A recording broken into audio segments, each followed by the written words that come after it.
Queria então chamar aqui à frente, por gentileza, o reverendo Leonardo, irmão querido que vai nos assistir, nos servir hoje com a temática específica do autismo na igreja local.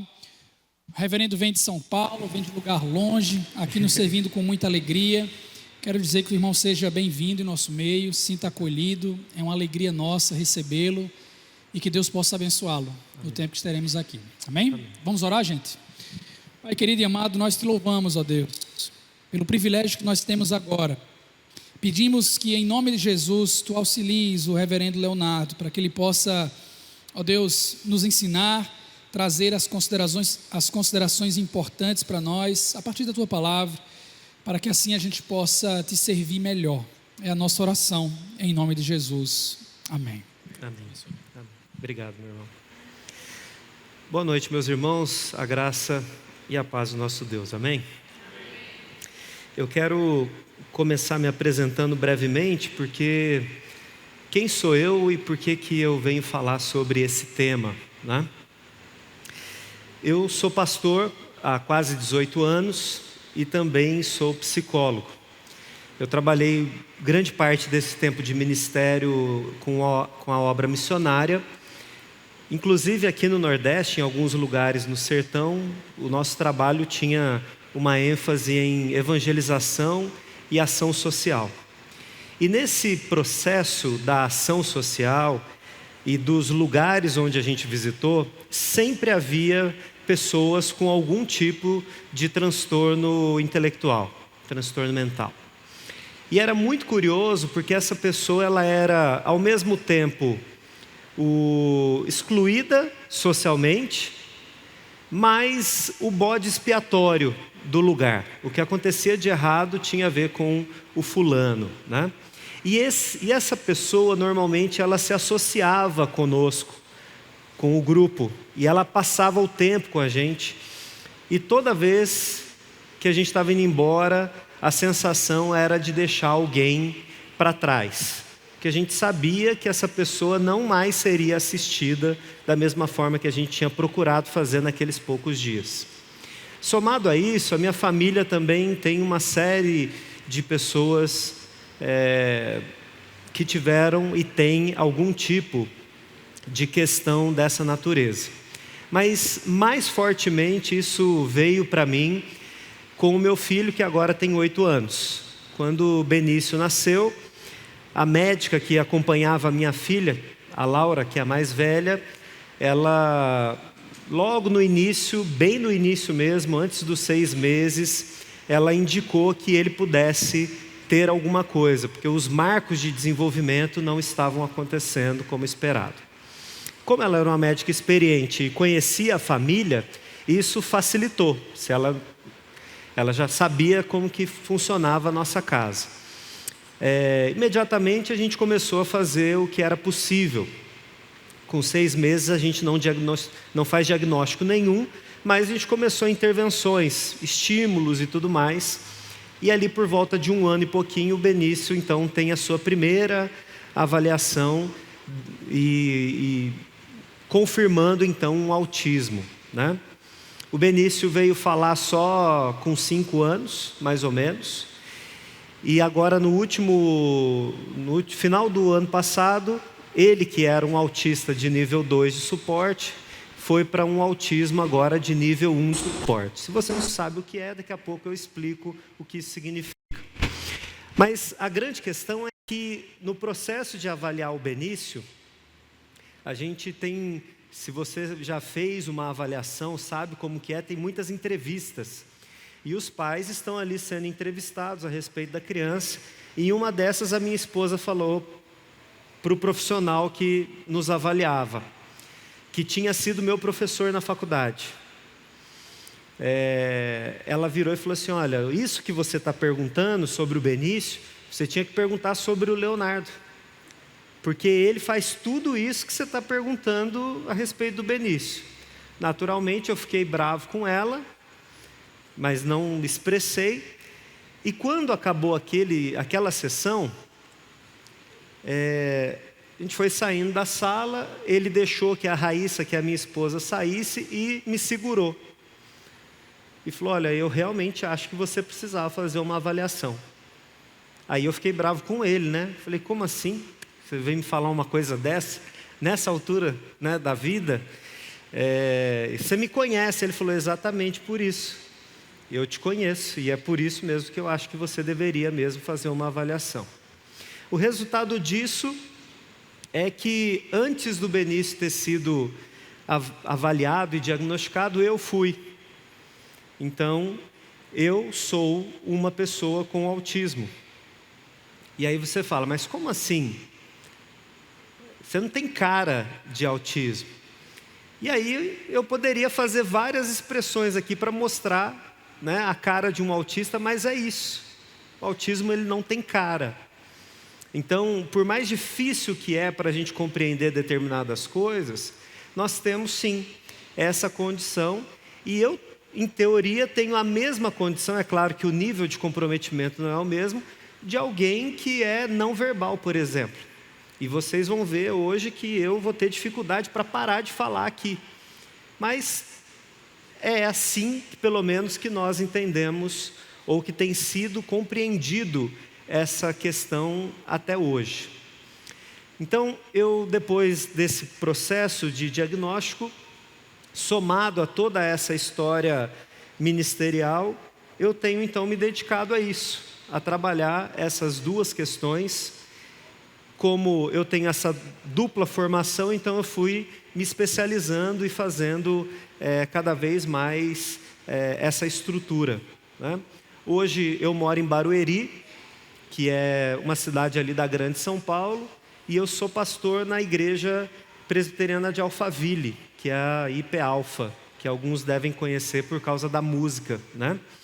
E eu trabalho hoje com o que é chamado de Ministério de Pais e Filhos, então com as crianças e com essas famílias, e nós estamos implementando, na verdade já existe um trabalho de inclusão, mas nós estamos expandindo isso e fazendo isso em um formato maior.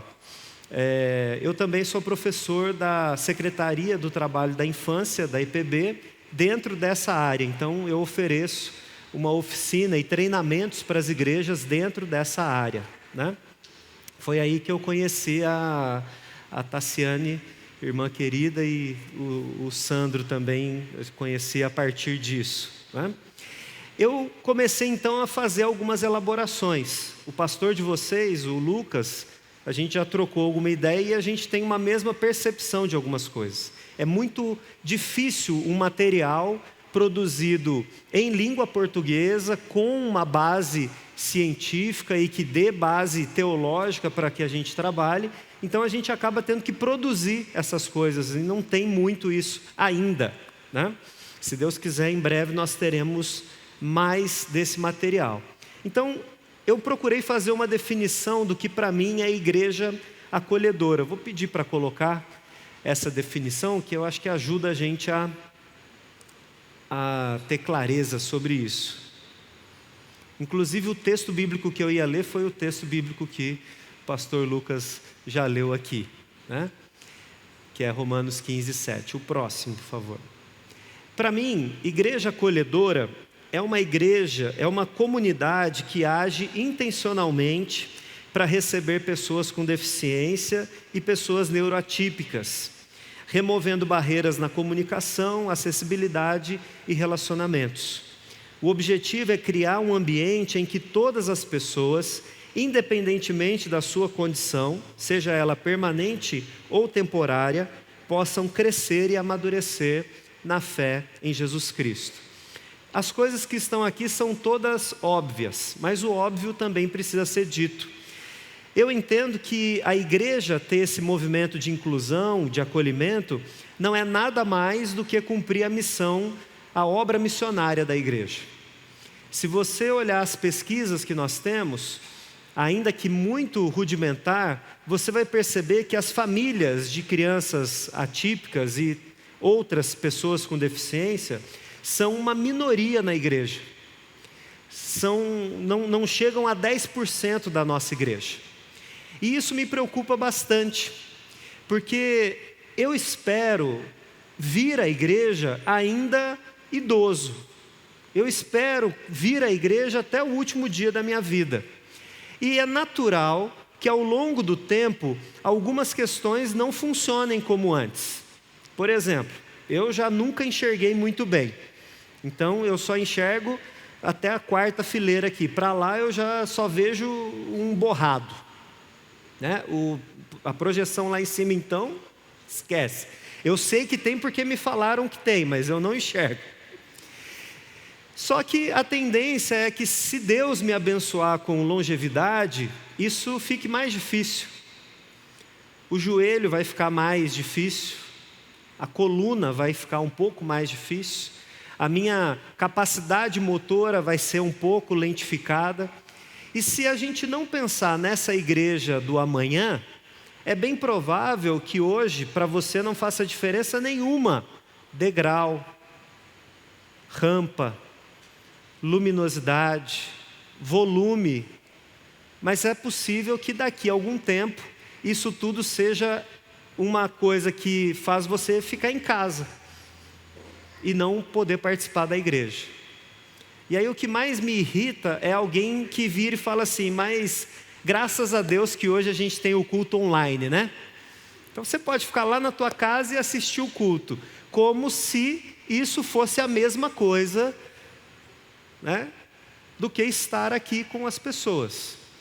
Então olha só, o meu pensamento é bem egoísta, tá? Como eu quero continuar a vir à igreja, eu preciso preparar essa igreja hoje, para que amanhã eu tenha um lugar para continuar indo, senão eu não vou ter. E isso já acontece hoje. Para nós, ou pelo menos para a maior parte de nós, se a gente chegar e tiver um degrau de 15 centímetros, a gente simplesmente levanta a perna. E para alguém que não tem essa habilidade? E aí alguém vem rapidamente e diz assim, mas pastor, aqui na igreja é diferente. Lá em São Paulo vocês são frios, distantes. Aqui não. Aqui nem que for para pegar no braço, a gente põe essa pessoa para dentro da igreja. E a primeira pergunta a ser respondida é, quem disse que alguém quer ser carregado no braço? Quem disse que alguém quer essa ajuda? E aí a gente precisa começar aqui com um conceito muito importante, meus irmãos. Acessibilidade é diferente de inclusão. Acessibilidade, se você, como igreja, não faz, todo mundo é dessa igreja? Só para eu ter ideia, porque vai que eu estou falando alguma coisa, né? Quem aqui não é dessa igreja? Temos outros então, tá bom. Quando a gente fala de acessibilidade, a gente está falando de uma questão legal. Então, se amanhã um fiscal do governo bater na sua igreja e for verificar se a sua igreja atende às normas de acessibilidade que estão em vigor há mais de 15 anos no nosso país e a sua igreja não estiver, legitimamente você vai ser multado. E deve ser multado. Porque isso é uma norma e nós, como cristãos, devemos obedecer à norma. E essa norma não fere em absolutamente nada a Bíblia, a nossa fé. De forma nenhuma isso faz. Então, irmãos, acessibilidade é obrigação. Acessibilidade é obrigação. E se nós não estamos cumprindo isso, nós estamos em desacordo com a nossa fé. Não é só com a lei do país, é com a fé. Agora, inclusão é outra coisa. Porque inclusão é isso que está aqui. Eu tenho a intenção, o desejo, eu oro para que Deus traga pessoas diferentes para o meu meio. E mais do que isso, eu promovo um ambiente em que essas pessoas, ao chegar, digam, pensaram em mim. Então, quando nós temos um piso tátil, corrimão, quando a gente tem portas mais largas, quando nós temos métodos de comunicação alternativa, e alguém chega no nosso meio, a pessoa fala, mas quem aqui é surdo? Quem aqui é cego? Quem aqui tem a deficiência motora? E a gente vai falar, não tem. Ah, mas por que vocês têm isso aqui? Porque a gente estava esperando você. Não, mas vocês não têm ninguém aqui com essa condição e vocês já estavam... Sim, porque a gente já esperava e orava e desejava que um dia você chegasse. Isso é acolhimento, isso é intencionalidade, isso é inclusão. É muito diferente de acessibilidade. E muitas vezes a gente tem confundido termos. E quem me ensinou a respeito dessa necessidade de definir as coisas foi a teologia. Você sabe que teologicamente, muitas vezes a gente está falando uma coisa e a pessoa está entendendo outra, né? Então é importante que a gente defina aquilo que a gente está falando. E eu estou falando então de algo que é maior do que a acessibilidade. Eu estou falando de inclusão. E se você preferir, eu também gosto da palavra acolhimento. Porque o acolhimento tem a ver com o coração. Acolhimento tem a ver com a intenção, com entender o Evangelho de Jesus. Então, na minha concepção, a igreja ela precisa ser acolhedora. Ela precisa ser inclusiva nesse modelo. E por quê? Porque o DNA da igreja cristã, especialmente a igreja protestante, é de uma igreja inclusiva. Passa para mim, por favor, o próximo slide. Esse trecho é um trecho retirado de um livro chamado A História das Missões. Veja isso. Os primeiros missionários eram, acima de tudo, pregadores. Até aqui, nenhuma novidade. A natureza da igreja é anunciar o Evangelho. A igreja e a escola, especialmente nos campos protestantes, encontravam-se em estreita associação. Abundam as escolas especiais para os cegos, para os surdos e para os diminuídos. Esse tipo de trabalho antes desconhecido provocou uma profunda impressão nos não cristãos. O que o autor aqui está dizendo é, em nenhum momento a igreja foi obrigada pelo Estado a fazer isso. A igreja viu a necessidade e ao ver a necessidade começou a fazer um serviço. Servir as pessoas. O mais interessante do texto, não dá para colocar tudo aqui, mas é o autor dizendo que as pessoas ficavam espantadas com isso, porque não eram pessoas que eram membros da igreja que faziam parte desse tipo de trabalho. Eram as pessoas de toda a sociedade. E muitas pessoas dessas nem para a igreja foram. E não havia o pré-requisito do tipo, o dia que você for batizado na minha igreja, aí você passa a ter a assistência aqui. Não. A igreja cristã, especialmente a igreja protestante, sempre serviu a sociedade dentro das suas questões. Quem aqui trabalha em escola? Escola regular? Alguém? Se você não conhece esse contexto, pergunta para quem trabalha lá como é que as escolas estão lidando hoje com essa questão de alunos neuroatípicos. Eu duvido que a realidade daqui é muito diferente da que eu enfrento lá. O que a gente tem nas escolas? Uma dificuldade muito grande de entender o que essa criança precisa. O segundo passo é o que fazer. O terceiro é como que eu cuido desse professor que tem que cuidar de 40, 50 alunos, com 2 ou 3 ali ainda com uma questão mais específica. O nível de estresse é palpável, assim, você chega na escola, dá para você encostar, de tanto que é difícil isso. E nós, como igreja, temos respostas. Nós temos condição de fazer esse movimento, então nós precisamos fazer isso. Está na natureza da nossa igreja ser uma igreja assim. O diferencial, irmãos e irmãs, da nossa teologia sempre foi que ela não era uma teologia simplesmente conceitual, mas ela é uma teologia prática. Então aquilo que nós cremos a respeito de Deus e dos decretos dele, nós fazemos isso na segunda-feira pela manhã, mas em algum momento, por alguma razão, nós simplesmente recuamos como igreja. E aí nós temos outras instituições fazendo isso.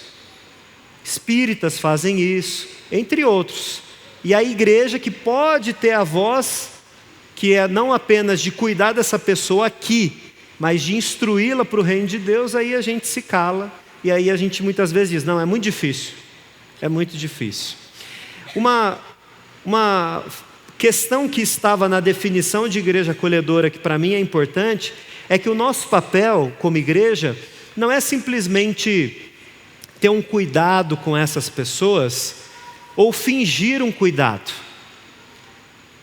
O meu sonho como uma igreja que acolhe é de que essa igreja forme pessoas para que elas desenvolvam os seus dons e talentos, para que elas façam o que de fato elas são chamadas para fazer. É isso que a gente precisa entender. Eu atendi por um tempo um menino de 11, 12 anos, que ele apresentou paralisia infantil, consequentemente uma série de dificuldades motoras e também uma questão intelectual. Uma deficiência intelectual. Quando a gente recebe um documento para receber o paciente depois, aí tinha lá, né? Quociente de inteligência, 50. O QI, né? 50. E um QI médio é 100. Ou seja, se ele tem 50, ele está bem abaixo do que era para ser. Você faz uma ideia de que essa pessoa é uma pessoa muito limitada. Certo? Eu trabalho com isso, então não tenho dificuldade em falar, porque é mais ou menos isso que a gente acaba vendo. Eu deixei a porta da minha sala aberta e próximo do horário desse menino, eu ouço alguém chegar e falar um bom dia assim com vontade, porque tem gente que fala um bom dia que você dá vontade de falar, obrigado, pode ficar para você, né? Mas esse bom dia era um bom dia mesmo assim. E aí ele perguntou alguma coisa para a secretária o recebeu, falou, você quer um chocolate, alguma coisa? Não, obrigado, eu já acabei de comer. E entusiasmado, e na televisão lá fica passando alguma coisa, ele fez um comentário sobre o que estava passando, e conversando, e eu fiquei curioso, falei, quem será que é essa pessoa? E quando eu saio, a porta, ele levanta de onde ele estava, e veio na minha direção e falou, você só pode ser o Leonardo. E aí, eu entendi que então era quem eu esperava, né? E como ele tem essa questão motora, a mão direita dele, praticamente, ele não tem mobilidade. Mas ele, sem constrangimento nenhum, me deu a mão esquerda e já me cumprimentou e me abraçou e eu assim. E eu nem conseguia responder ele, porque ele todo articulado. A gente levou ele para a sala, começamos o trabalho. Eu falei, esse menino, não é possível que esse menino tenha essa capacidade que está aqui no papel.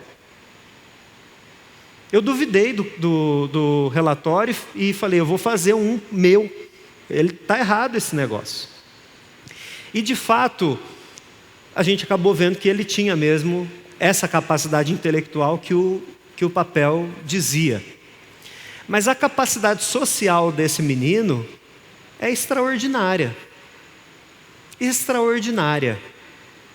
Então, se a gente julgar esse menino pela capacidade de decorar as coisas, você vai falar, ele é um incapaz. Se você julgar pela capacidade de quem ele é e das habilidades que ele tem, você vai falar, ele é extraordinário. E aí eu fico pensando sempre que esse menino, na igreja, se a gente colocasse ele para decorar versículos, ele nunca ia ganhar um chocolate na escola dominical. Ele não ia. Talvez depois de muito tempo ele ganhasse. Agora, se a gente treinasse esse menino para ele ficar junto com os diáconos na recepção, e ele recebesse os nossos irmãos no culto, todo o culto ia ser mais alegre por causa dele. Porque de verdade aquilo é presente nele, é genuíno nele. Ele não tem aquele negócio da mão mole, sabe? Você vai cumprimentar a pessoa não está nem com vontade de cumprimentar, aquele negócio meio esquisito. Ele não, ele é entusiasmado, ele gosta, ele vai, ele abraça, ele faz. Mas se a gente julgar por uma capacidade que ele não tem, efetivamente a gente vai achar que ele não pode. Mas se a gente olhar para ele como pessoa, aí a gente vai ver que ele tem muitas potencialidades. Então, o que a gente precisa fazer como igreja acolhedora é olhar para essas potencialidades. E aí tem uma coisa interessante que eu não sei se você está familiarizado, que é isso aqui. Coloca para mim, por favor. Para que a gente tenha uma vida boa, a gente precisa ter 3 características, pelo menos é isso que a neurociência diz. A gente precisa ter uma capacidade chamada neurocognitiva, que é, eu preciso ter a circuitaria do meu cérebro funcionando adequadamente. Eu preciso receber estímulo, processar esse estímulo e, decorrente disso, eu preciso ter uma resposta adequada. Quando eu digo assim, você que acabou de ouvir o que eu falei, entendeu o que eu falei, mexe com a cabeça se você entendeu? Mexe com a cabeça se você entendeu? É isso que aconteceu. Você ouviu, processou, alguns demoraram, depois pega o meu número, a gente faz uma avaliação para ver se está tudo bem, né? Porque teve um reflexo aí meio demorado no trânsito, é perigoso. Se o reflexo for assim no trânsito, Jesus amado. Então, neurocognitivo, eu preciso conseguir fazer esse movimento. Uma segunda coisa que a gente precisa ter é a capacidade social. Eu preciso saber quem eu sou, quem o outro é, até onde eu posso ir, até onde o outro pode vir. Eu preciso ter condição de estabelecer uma conexão, enfim. E uma outra questão é que eu preciso ter limites comportamentais e um ajuste nesses limites comportamentais. Por exemplo, eu preciso ser capaz de trocar de roupa, de escovar os dentes, de tomar banho. Eu preciso dessas coisas. Se eu tenho isso, em teoria, eu tenho condições de ter uma vida boa. Só que, pode passar para mim, quando a gente está falando de pessoas que têm algum transtorno, nós estamos falando de alguém que tem uma dificuldade já de início nessa capacidade neurocognitiva. Então, essa circuitaria, ela não funciona da mesma forma. Ela pode funcionar mais rápida ou mais devagar. Na maior parte das vezes, pensando, por exemplo, no autismo, nós estamos falando de um sistema elétrico, e é de fato elétrico, o nosso cérebro funciona com química e eletricidade, e a explicação mais simples possível para falar do autismo é que, imagina que a gente tem uma série de fios que conduzem a energia e o cérebro autista tem fios desencapados. Por quê? Porque lá no processo de produzir as proteínas que o neurônio precisa, isso não acontece. E aí esse fio fica sem a borrachinha. Quando um fio que não tem borrachinha encosta em outro que não tem borrachinha, o que acontece? Curto-circuito. É mais ou menos isso, né? Muito grosso modo é isso. Ou seja, essa pessoa ela não consegue determinar ou impedir que esse fio encoste um no outro. Só que é claro que a gente pode impedir que alguém pise no fio, que alguém puxe o fio, isso a gente consegue fazer. Mas em si a pessoa não consegue evitar que isso aconteça. Então, se a gente está falando de alguém que já começa com um circuito diferente, a gente está falando de alguém que já começa com uma sobrecarga, tá? Por exemplo, eu amei a igreja de vocês, mas para mim aqui é muito difícil ficar. A questão do som aqui está me incomodando um absurdo. Eu vou sair daqui com dor de cabeça, provavelmente eu vou ter febre hoje à noite. Eu não estou brincando. Não, eu não estou brincando.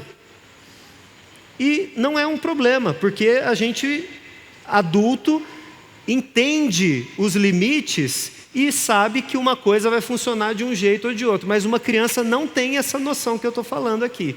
Como eu fui uma criança que passei a vida inteira sem essa noção. E aí eu chegava para as pessoas, principalmente para minha mãe, e falava assim: mãe, a minha impressão é que a minha cabeça está zonza. E a minha mãe falava: mas como assim, é dor? Eu falava: não é dor. Mas ela fazia 1000 perguntas tentando descobrir o que era e eu não conseguia dizer o que era. Porque é, na verdade, essa sobrecarga. E aí, muitas vezes, eu desligava. Então, o corpo está ali, mas eu não conseguia interagir. E aí, sempre que isso acontecia, tinha alguém para falar: ah, o Leonardo é assim mesmo, ele exagera, depois ele não consegue mais fazer as coisas. E eu ficava lá. A vida inteira isso aconteceu. Depois é que eu fui entender o que estava acontecendo. Então, esse fio desencapado é um problema, né? Socialmente, a gente também, quem tem um transtorno, vai ter dificuldades. E por que o social é difícil? Em parte porque essa base genética já tá difícil. E aí, essa interação social, ela pode sobrecarregar muito. Porque enquanto eu converso com alguém, eu não apenas converso, eu tenho que ficar pensando se a minha cara não está dizendo outra coisa para a pessoa. Né? Então a gente cria lá umas expressões na cabeça e pensa: se eu ficar assim, essa cara é de interessado, essa cara é de bravo, essa cara é de não sei o quê. Então, fora prestar atenção no que a pessoa está falando, eu ainda presto atenção em como é que eu estou, para, no mínimo, parecer que a coisa está inteira. Aí você fala: mas tem muita gente que não faz isso. Pois é, mas é exatamente aí que a gente tem o que é chamado de transtorno. E os comportamentos trazem consequência para a vida, é óbvio. Essa pessoa ela vai ter uma dificuldade muito maior de lidar com as coisas básicas da vida. E aí, só para você ver uma figura, pode passar para mim? A gente tem aqui, é claro que é um gráfico, tá? Quanto mais azul, mais prejuízo a pessoa tem. Então, aqui em cima, do lado esquerdo, é uma pessoa típica, ou neurotípica, ou, se você preferir, normal. Então, cada uma das coisinhas ali é uma habilidade. Não dá para ver, mas depois eu posso mandar isso aqui para vocês, não tem problema. Então, aqui a gente tem algumas coisas. Por exemplo, impulsividade, desatenção, hiperatividade, regulação emocional, várias coisas. Você pode ver que é pouquinho o que está pintado. Quando a gente tem aqui em cima, do lado direito, a gente tem uma pessoa com TDAH, transtorno de déficit de atenção e hiperatividade. Você pode ver que já está bem mais colorido, o que significa que na desatenção é muito maior, na regulação emocional já é mais difícil, a impulsividade já aparece mais. Desse lado aqui de baixo é o autismo. Então a gente também tem lá uma quantidade diferente de prejuízos. E aqui no quarto quadrante é a possibilidade de alguém ter as duas coisas, o autismo e o TDAH, o que significa que está quase inteiro preenchido. O que isso significa? Significa que essa pessoa ela vai ter uma série de desafios muito maior, sensorialmente, socialmente, em várias coisas. Eu sou de uma época, eu fui formado pelo menos em uma época, em que a gente tentava esgotar um diagnóstico em uma única questão. Então, se era autismo, não podia ser TDAH. Se era TDAH, não podia ser autismo. Mas isso mudou ao longo dos anos, e muitas vezes o que a gente tem visto é um acúmulo de diagnósticos mal feitos. Isso é verdade. Então, ele é desatento, então é TDAH. Ele tem não sei o quê, então é outra coisa. E não é sempre assim, tá? Talvez, inclusive, essa seja uma dúvida que surge para algumas pessoas, se de fato a gente tem um aumento de diagnósticos ou se os diagnósticos estão errados. E a resposta é os dois. De fato, a gente tem um monte de diagnósticos acontecendo verdadeiros, mas existe, com certeza, um monte de diagnósticos que não são adequados, né? E aí a gente precisa olhar, dentro do campo de trabalho que eu tenho maior, para os transtornos de neurodesenvolvimento. Eu vou pedir para passar aqui. Os transtornos de neurodesenvolvimento hoje são esses. Então a gente tem o transtorno da deficiência intelectual, de comunicação, transtorno espectro autista, déficit de atenção, os de aprendizagem, porque são mais de um, motores, e aí tem outros dois que eu acabo trabalhando bastante também, que é o chamado TOD, transtorno opositor desafiador, e uma outra questão que não é diagnóstico, mas que há uma identificação que são as altas habilidades e superdotação. Essa é uma área de pesquisa que eu tenho desenvolvido também. Mas olhando para o que é o autismo, e aí eu vou pedir para colocar ali, o autismo hoje, ele é considerado, o TEA ou autismo é a mesma coisa, tá? Ele é considerado um comprometimento em duas grandes áreas: comunicação e interação social e padrões repetitivos de comportamento. O que é transtorno, gente? A gente precisa começar definindo. Transtorno não é a mesma coisa que doença. Doença é algo que tem uma forma de funcionar comum para todas as pessoas. Você faz um exame e identifica isso. Grande parte das vezes você tem um marcador biológico que mostra que é aquilo. Os sintomas são parecidos e a forma de tratar é muito semelhante.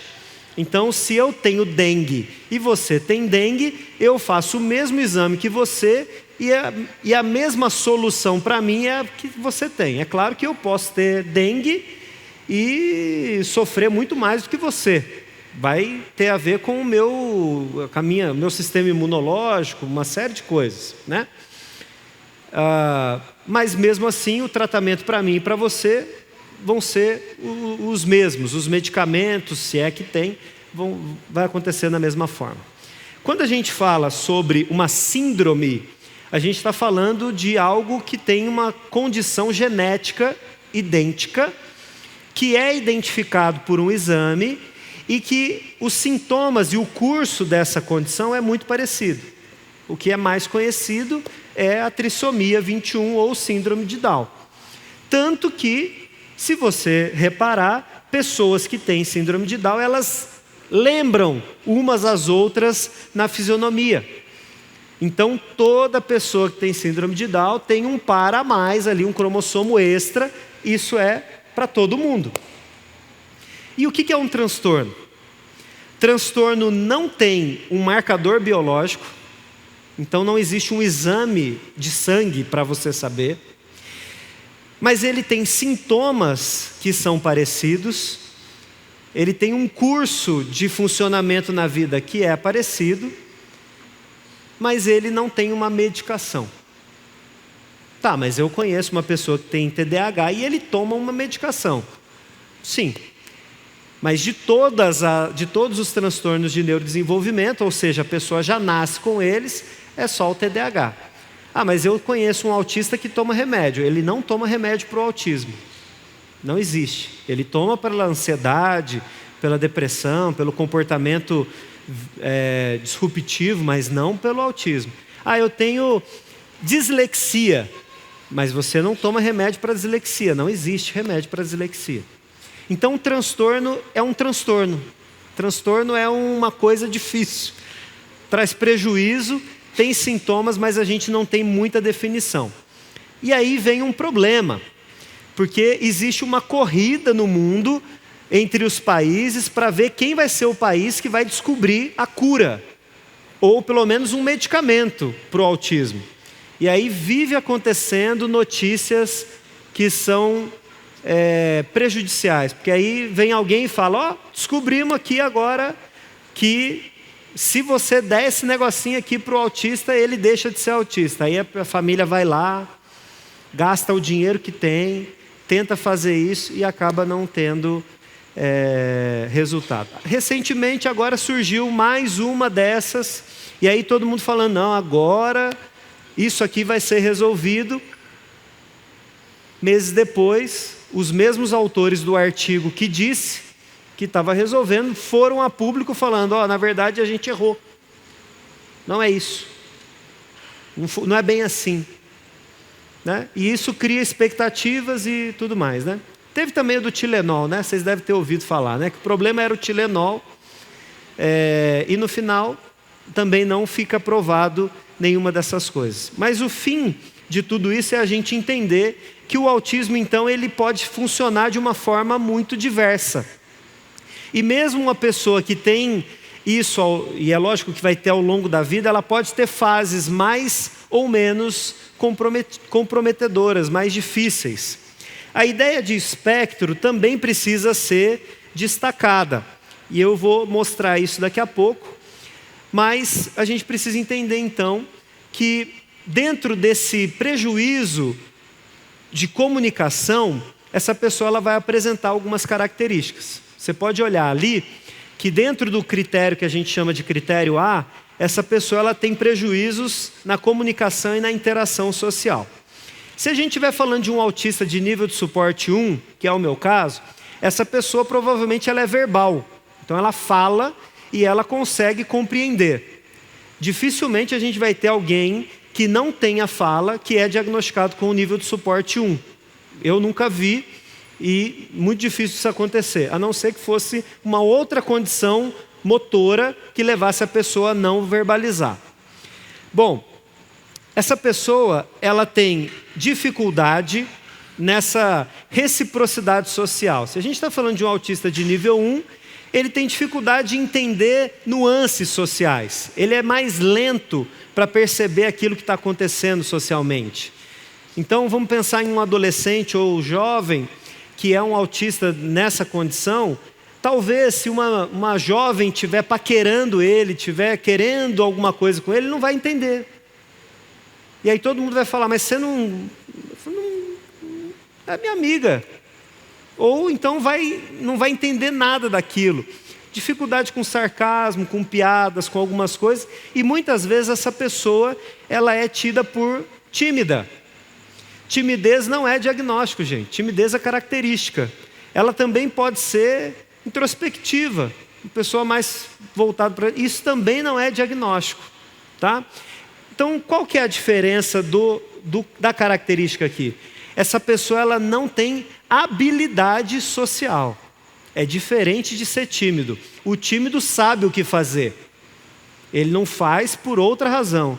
Agora, quem não tem habilidade social tenta fazer e dá errado. É muito sincero. Apesar que isso não seria um problema, né? Mas é um problema, né? Agora, se a gente estiver falando de um autista de nível 2 de suporte, essa interação social ela já vai ficar muito mais restrita. E aí, essas conexões, elas começam a não acontecer. Então, por exemplo, meu filho, como eu falei, ele era um autista de nível 2 de suporte. Eu comentei isso com alguém até esses dias. A gente chegou na igreja e o menininho veio e falou, ô Benício, e blá, blá, blá, blá, um menino falando mais do que a boca lá e tal, não sei o quê. Vocês entendem essa expressão? Eu tenho que tomar cuidado, né? Porque vai que eu falo alguma coisa que não é assim. Falando com ele e tudo mais, e ele assim, olhando para o menino. Aí eu vi que a situação estava ficando constrangedora, eu cheguei, e aí, quem é você? Eu sou fulano, não sei o que era. Você conhece o Benício? Conheço, estudei com ele, sei lá que ano, primeiro ano, segundo ano, e tal, não sei o que. Aí nisso o pai do menino chamou ele, eu falei, graças a Deus ele foi embora para mim e para o Benício, né? Aí eu viro para o Benício e falo, Benício, você sabe quem ele é? Ele falou, nunca vi. E o menino estudou 2 anos com ele, na mesma sala. Entende o tamanho da dificuldade disso aqui?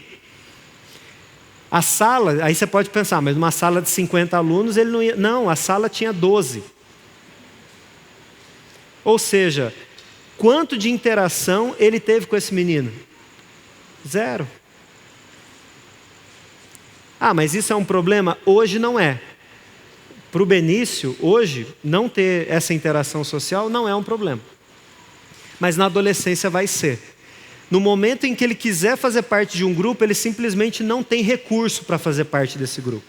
Ele não sabe iniciar uma conversa, ele não sabe manter uma conversa, ele não sabe fazer uma pergunta, e eu vivo atendendo pessoas assim. Então, eu tenho um menino lá que ele é incrível, inteligentíssimo, e o sonho dele é ter um amigo. Olha só, você fala, mas não pode, mas ele tem, o sonho dele é ter um amigo.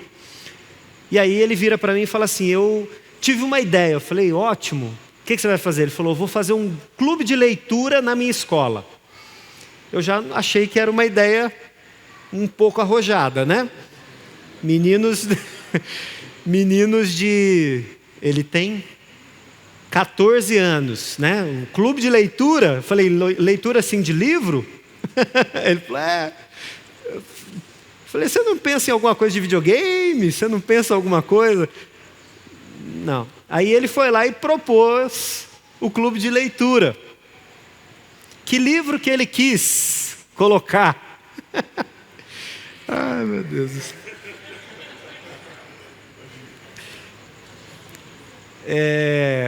O livro sugerido foi Anjos e Demônios, do Dan Brown. Eu falei, você não pensou, sei lá, ainda que eu tenha lá minhas reservas, né, mas vamos entender o contexto, né? Você não pensou, sei lá, num Senhor dos Anéis, num Harry Potter, num qualquer outra coisa? E eu falei, e aí o resultado? Ele falou, ninguém nem me respondeu.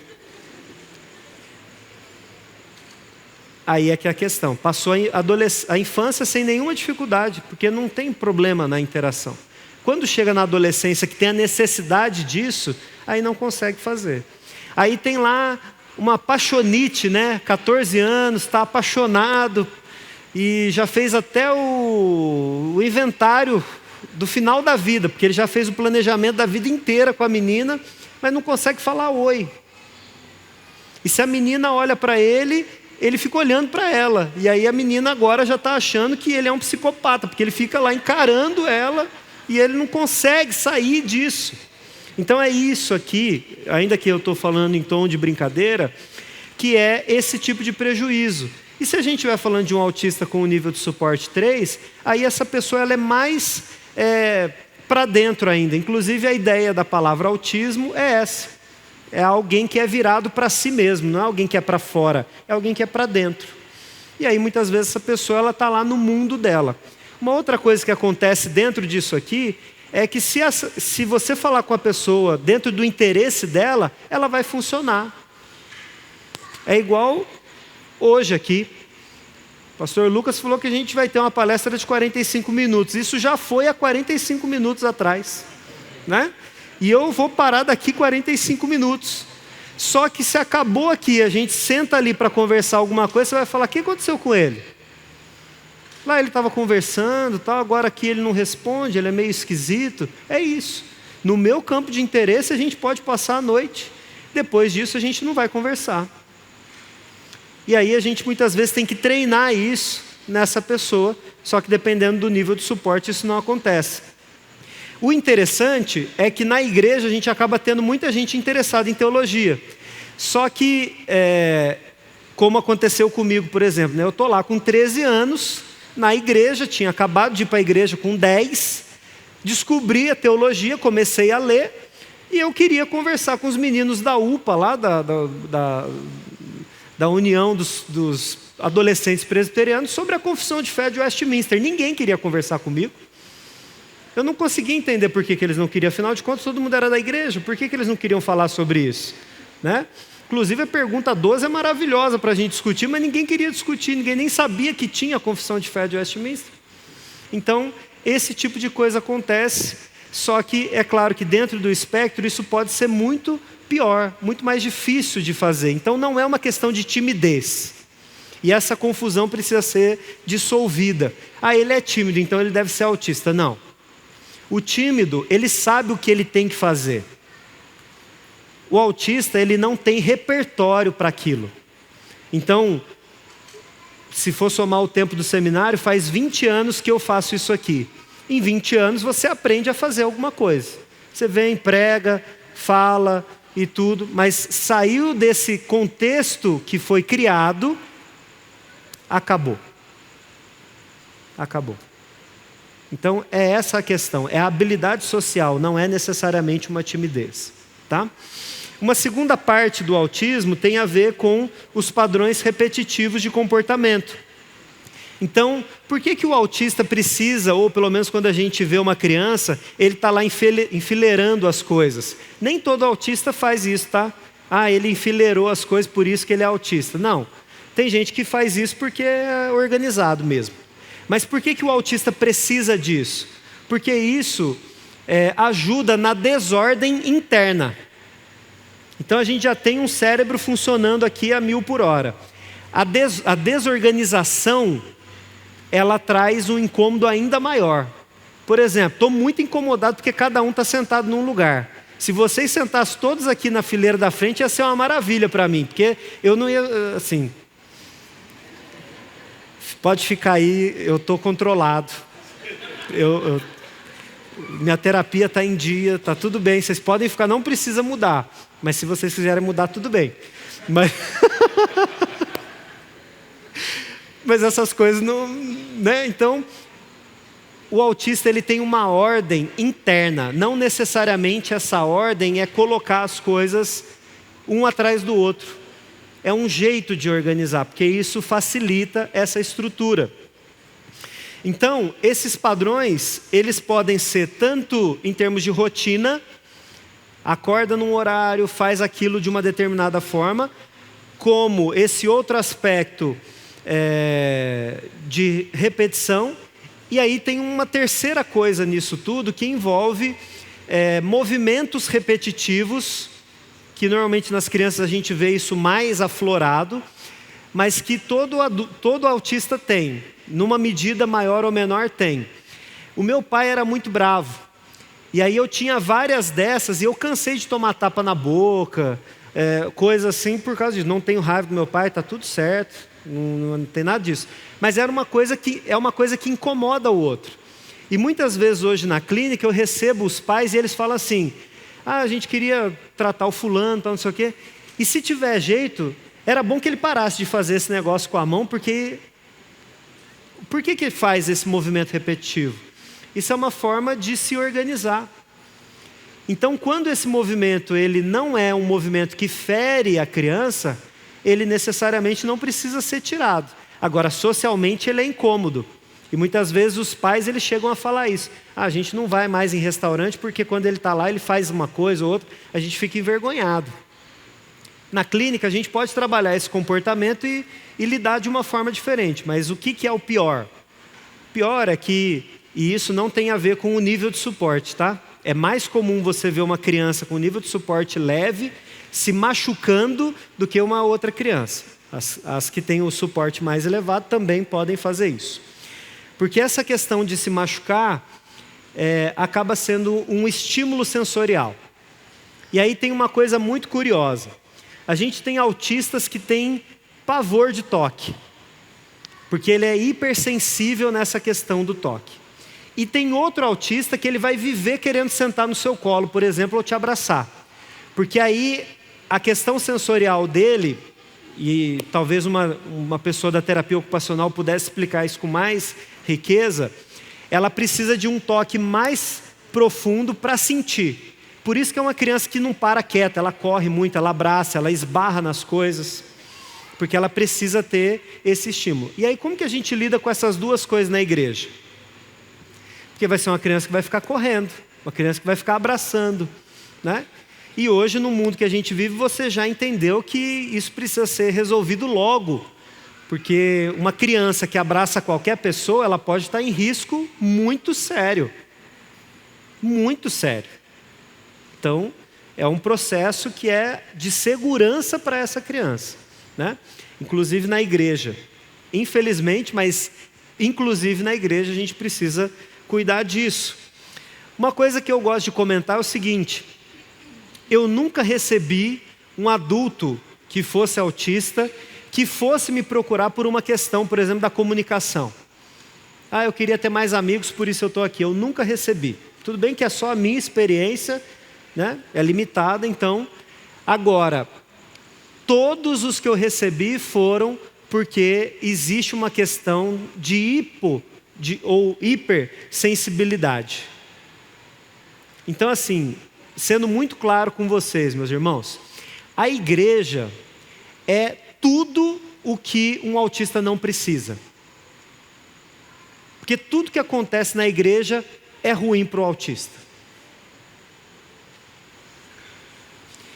Tem toque, tem cheiro, tem gente cumprimentando, tem gente abraçando, tem gente falando, tem mais de uma pessoa falando ao mesmo tempo, tem palma, tem ar-condicionado ou calor, tudo o que é aversivo tem dentro da igreja. Então é um milagre estar na igreja. É um milagre. E a gente precisa entender isso e fazer um movimento para que isso funcione de outra forma. Então, eu costumo brincar assim. Para uma pessoa que vem... Aqui é 9 horas da manhã, a escola dominical? A EBD, mas tem um culto antes? Às 9? Tá. Então, para você que vai acordar amanhã e vai vir no culto às 9, você acordou ali pelas 8 e pouquinho, foi ao banheiro, escovou o dente, trocou de roupa, fez um café da manhã, pega o carro, o ônibus, o metrô, o avião, o helicóptero, né? Não sei, pode ser, e chega aqui e está pronto para o culto, certo? Certo, é isso. Vou te narrar como é para um autista. Primeiro, você acorda. Primeira coisa que tem é um choque térmico. Temperatura, porque você está lá quentinho, gostoso, confortável, você já põe o pé no chão, ou ele vai estar quente ou ele vai estar frio, aquilo já não causa, já não é gostoso. Aí você vai, normalmente, se você foi ensinado assim, você vai lavar o rosto. A temperatura da água é a mesma do seu corpo? Não, aí já tem outra coisa da temperatura aqui ruim. Você vai escovar os dentes. Escovou o dente, aquele gostinho agradável de hortelã da pasta de dente. Menta, né? Não é hortelã, é menta. Escovou o dente. E aí, nesse momento, você já está concorrendo com 3 estímulos diferentes. Temperatura, toque e sabor. Para você que é normal, isso nem passou na sua cabeça. Mas para um autista, só até ali ele já tem 3 estímulos diferentes. Aí ele vai tirar a roupa, o pijaminha, que é gostoso, que é confortável, para colocar uma calça jeans. A calça jeans entra arranhando a perna. Isso porque eu sou do interior de São Paulo, mas não necessariamente uso calça de cantor de música sertaneja, né? Aí você vai pôr o sapato e vai amarrar o sapato. Mas espera aí, a sensação do choque térmico continua. A água no rosto também ainda tem a sensação e o gosto na boca ainda está lá. Mas somado a isso tem a calça jeans e o tênis. Aí você terminou tudo isso e vai pentear o cabelo. Maravilha, porque todo o cabelo já, né? Eu acho que eu reclamei tanto disso que Deus está tirando. Está acabando aqui, eu vou parar de reclamar. Vou parar de reclamar. Mas não esqueça do gosto da pasta de dente na boca. E nem do tênis apertado. Aí você vai comer. Chega lá, você faz aquele cafezinho expresso maravilhoso e vai tomar o café, só que o café não tem gosto só de café, ele tem gosto de menta, com água gelada na cara e meia. Aí você vai comer o pão, aí o pão tem gosto de pão com manteiga, com café, com menta, com água na cara, com calça jeans. Se depois de tudo isso, os astros estiverem alinhados e a família ficar pronta para ir para o culto, você vai pegar o carro. Com gosto de menta, café, pasta de dente e tudo isso mais, e aí você chega à igreja. Eu cheguei na igreja do mesmo jeito que você? Eu não cheguei na igreja do mesmo jeito que você. Uma criança que chega na igreja, ela não chega do mesmo jeito que todos os outros. E essa criança ainda pode ter vindo de transporte público. O que ainda é muito mais desafiador, porque ela vai entrar nesse transporte público, tem cheiro de tudo quanto é coisa, tem barulho, tem gente gritando, tem barulho. Aí chega na igreja e você fala, agora é o reduto, né? Aqui agora vai estar tudo bem. Aí você chega, a primeira pessoa que te vê te abraça. Gostoso, tal. E a menta continua, tá? Com o café. Aí tem um perfume ali. Aí outra pessoa vem e te abraça. Aí 2 perfumes com menta e café. Você entendeu, né? A hora que você abraçou 10 pessoas, você já não sabe nem quem é o seu nome mais. E ainda vem, quando criança, não sei porquê, gente, tem a mania de passar a mão no cabelo da criança. Fala assim, ei, bate assim, passa a mão no cabelo. Aí a criança surta e alguém vem e fala, do nada esse menino, toda vez que vem à igreja, fica nervoso. nós não estamos falando de uma mesma condição. E aí você pode falar para mim, mas isso aí é exagero. Não é exagero. Não é exagero. Tem gente que vive tanto tempo assim que chega uma hora que acostuma. Mas uma criança não tem repertório para isso. E aí normalmente é aquela criança que chora mais, que aparentemente faz mais birra, que é mais irritada. E aí quando você olha para os pais dessa criança, muitas vezes ainda tem uma crítica. Se eles dessem limite, essa criança não ia ser assim. Não é uma questão de limite, né? Se eles orassem mais, talvez a criança fosse diferente. Não tem questão de orar não, já ora bastante. Pelo menos os que eu conheço oram. É uma questão que não tem a ver com força de vontade. Então a gente precisa entender essa dinâmica. Uma coisa que eu queria apontar para vocês, e aí eu caminho para o final aqui, se você puder passar para um slide que tem várias bolinhas laranjas. Próximo. Quando a gente está falando de autismo na igreja, a gente precisa olhar para essas 5 coisas. E quando a gente olhar para isso, não só a pessoa que tem autismo vai ser beneficiada, mas todas as outras pessoas também vão ser. Então, eu separo aqui 5 áreas que a gente precisa ter atenção para acolher pessoa com autismo. Primeiro, a comunicação e a linguagem. Se a gente estiver falando aqui de um sermão, por exemplo, seria interessante que no sermão a gente tivesse um esboço disponibilizado para a pessoa. Isso ajuda ela a se organizar. Quando eu fui para a igreja, já há bastante tempo, a igreja que eu comecei a frequentar, ela tinha boletim. Alguém aqui é dessa época ainda? A gente tinha um papelzinho com as informações e tinha lá uma liturgia do que ia acontecer no culto. E o pastor colocava os pontos do sermão. Aquilo era maravilhoso. Eu só fui perceber o quanto era bom quando eu perdi, porque aí depois não tinha mais. Mas é bom. Por quê? Porque vai ter aqui a comunicação, mas eu também tenho um roteiro que me ajuda a me organizar. Isso não é bom só para o autista, isso para o TDAH vai ser ótimo, porque a pessoa com TDAH está te ouvindo aqui, daqui a pouco ela já não ouve mais, depois ela ouve, ela fala, mas onde quer que a gente está? Né? Então, com esse roteiro é ótimo. Se usar uma projeção com pontos do sermão, isso também ajuda, né? Se o sermão for gravado e for de uma certa forma disponibilizado, também ajuda a reforçar. Se esse sermão vai para um grupo pequeno durante a semana e a gente trata aquilo ali, destrincha aquilo, melhor ainda. Então a gente precisa romper com a ideia de que um sermão ele comunica uma única vez. Ele pode ensinar a gente a semana inteira e muito mais do que uma semana, mas a gente precisa ter isso.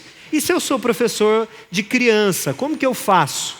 Bom, o ideal era que a nossa sala para ensinar a criança, ainda que ela possa ser decorada, mas que pelo menos uma das paredes não tivesse nada.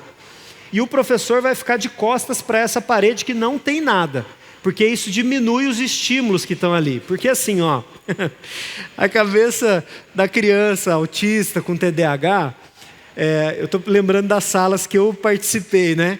Então, a professora está dando aula aqui, mas aí tem uma borboleta, não sei porquê, sempre tem uma borboleta, acho que na igreja de vocês não tem, né? Aí tem os animais lá do Noé, a gente tem um negócio com Noé, né? Com criança, parece que a gente só sabe ensinar sobre Noé.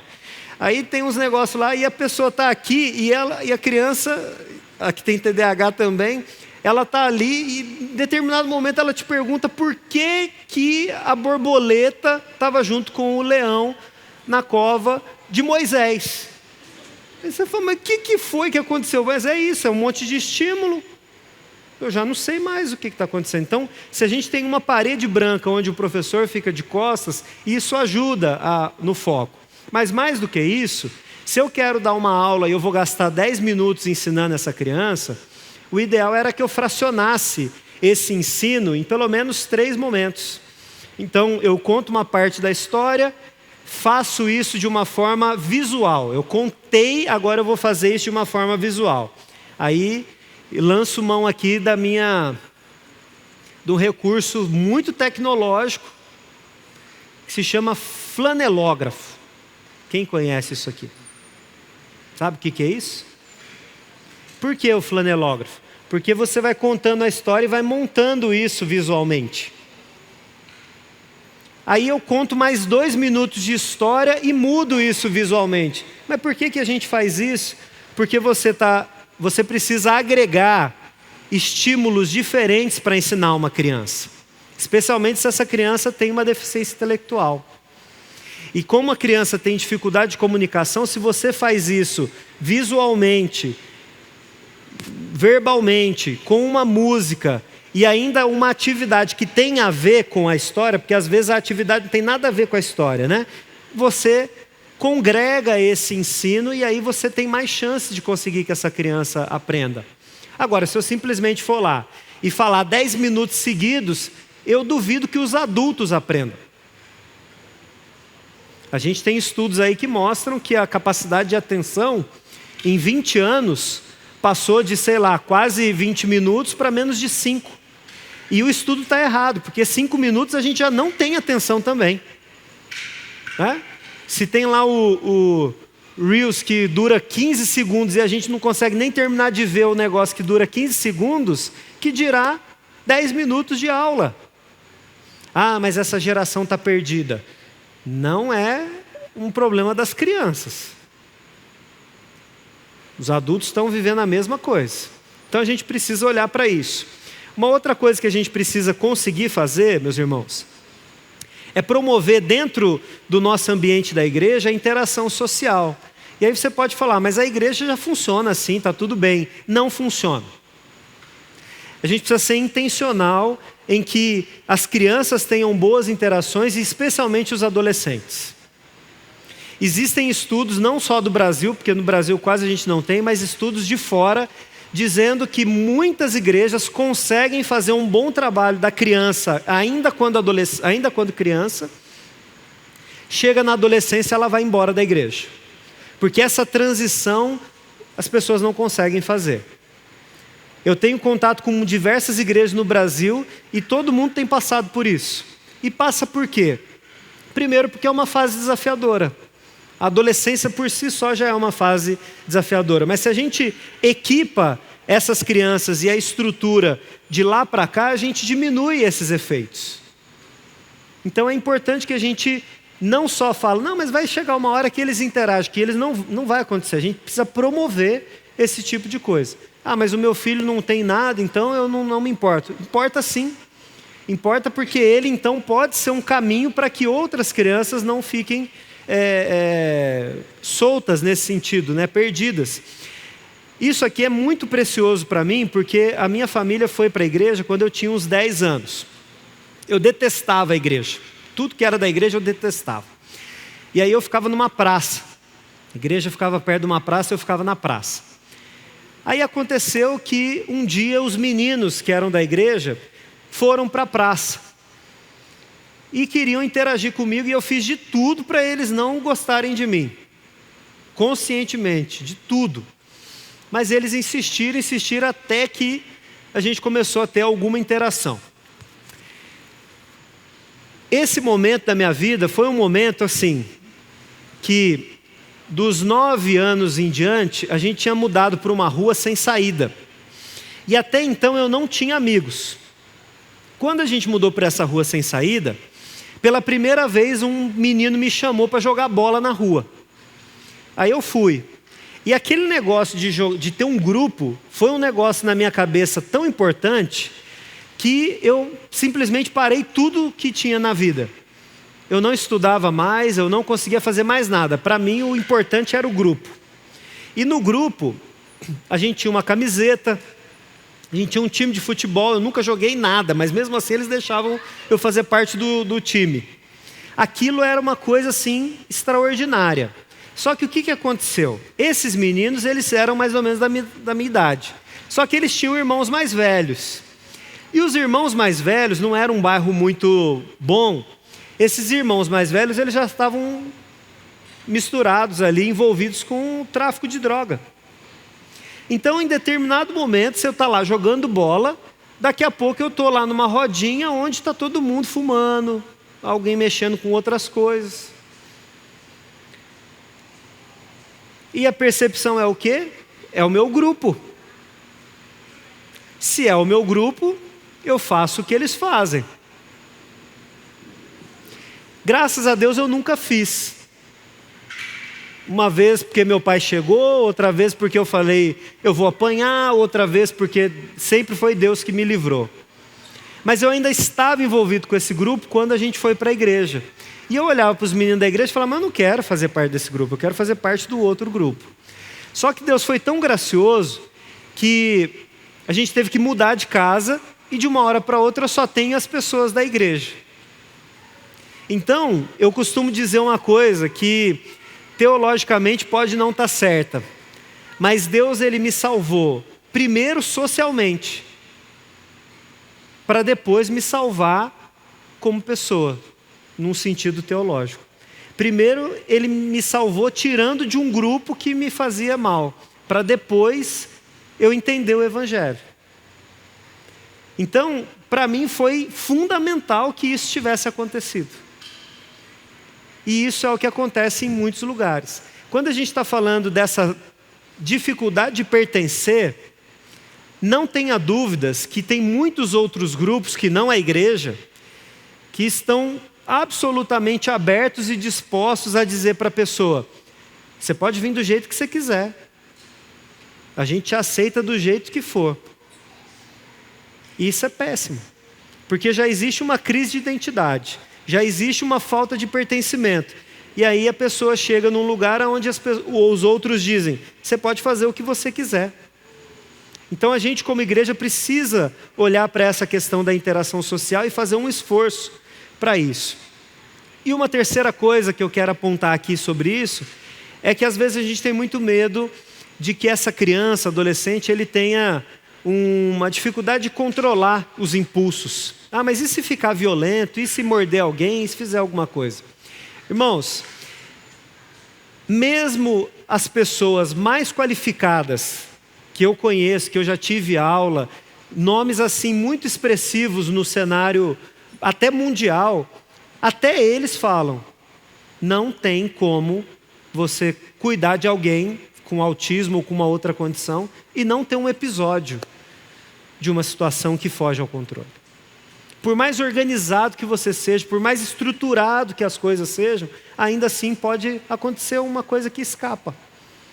E a gente precisa entender isso e orar por isso, mas a gente também precisa fazer um movimento de cuidar das coisas para que isso funcione. Então, sendo prático aqui, eu vou apontar só uma coisa aqui para você. Passa para mim o slide 24, por favor.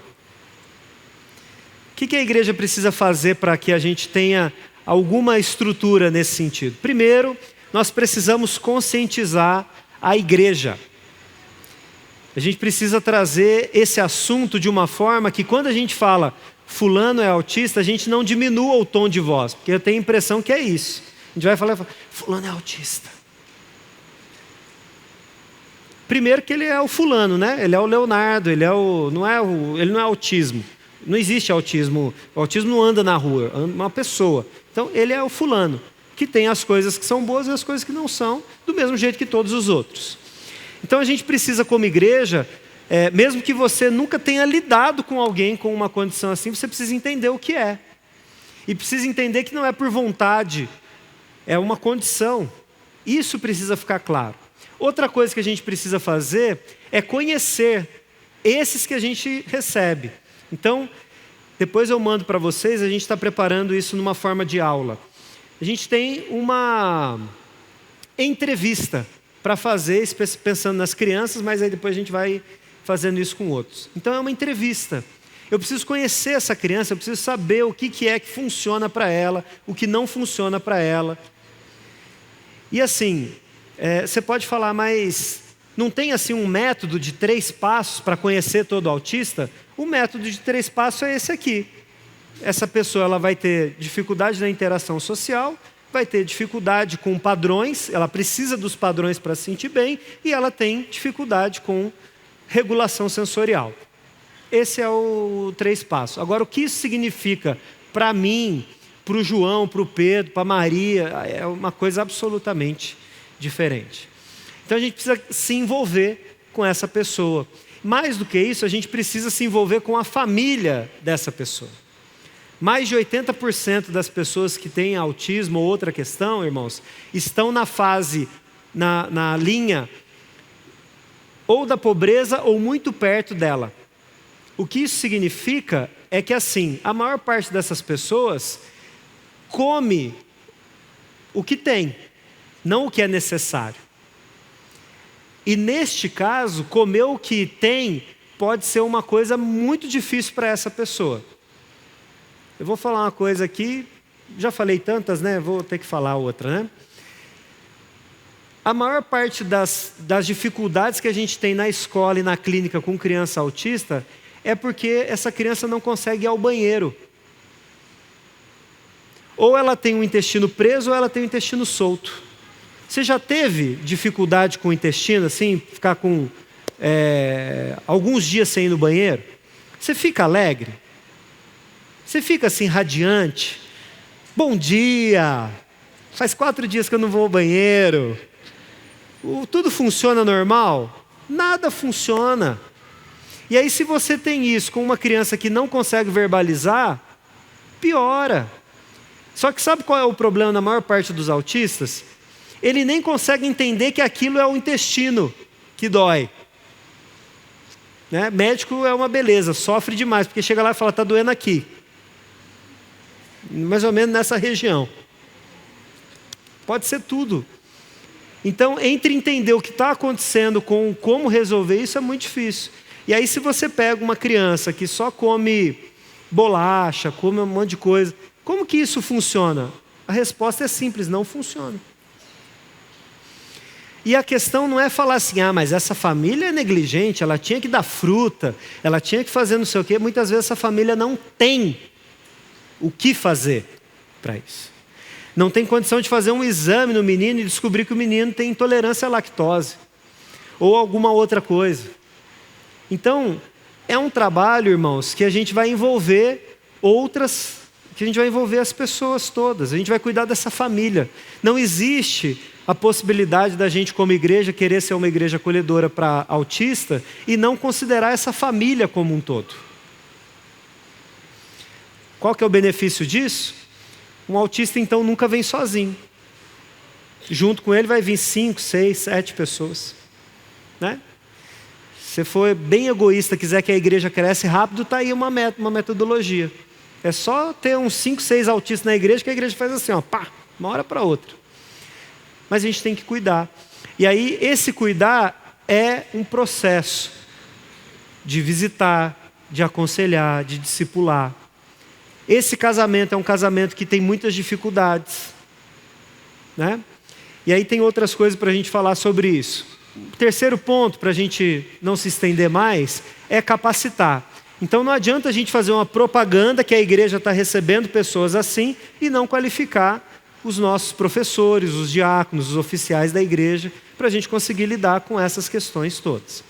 Eu tenho visto algumas igrejas falando assim, não, agora a gente é uma igreja acolhedora, a gente tem uma sala para que a criança que se desregular, ela vá para essa sala. Não é isso. Uma sala de regulação sensorial, a gente tem igual seguro de vida, esperando não usar. É assim que funciona. Aí as pessoas confundem e acham que aquilo lá é um playground. Não é.